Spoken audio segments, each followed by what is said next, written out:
আগামী 24 ঘন্টার আবহাওয়ার পূর্বাভাসে বলা হয়েছে খুলনা, বরিশাল, চট্টগ্রাম এবং সিলেট বিভাগের অনেক জায়গাতে এবং রংপুর, ময়মনসিংহ বিভাগের কিছু কিছু জায়গায়, তার সাথে রাজশাহী এবং ঢাকা বিভাগের দু এক জায়গায় অস্থায়ীভাবে দমকা অথবা ঝোড়ো হাওয়া সহ বৃষ্টি অথবা বজ্রসহ বৃষ্টি হতে পারে। সেই সাথে খুলনা, বরিশাল, চট্টগ্রাম এবং সিলেট বিভাগের কোথাও কোথাও মাঝারি ধরনের ভারী থেকে ভারী বর্ষণ হওয়ার সম্ভাবনা রয়েছে।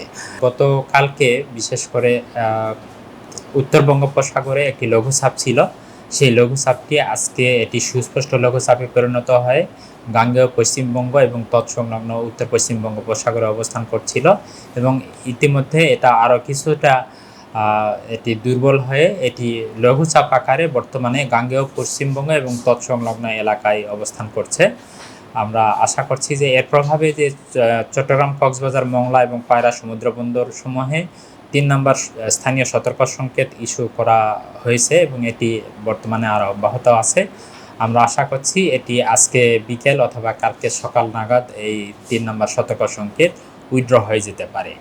আর এর পরবর্তীতে আমরা আশা করছি যে 29 তারিখ থেকে দেশের চট্টগ্রাম অঞ্চল, এই অঞ্চলে বৃষ্টিপাতের এলাকা বেড়ে যেতে পারে এবং পরবর্তীতে 30 তারিখ থেকে আমরা আশা করছি যে রংপুর, ময়মনসিংহ, চট্টগ্রাম, তারপর খুলনা, বরিশাল এবং সিলেট বিভাগে বৃষ্টিপাতের এলাকা বেড়ে যেতে পারে।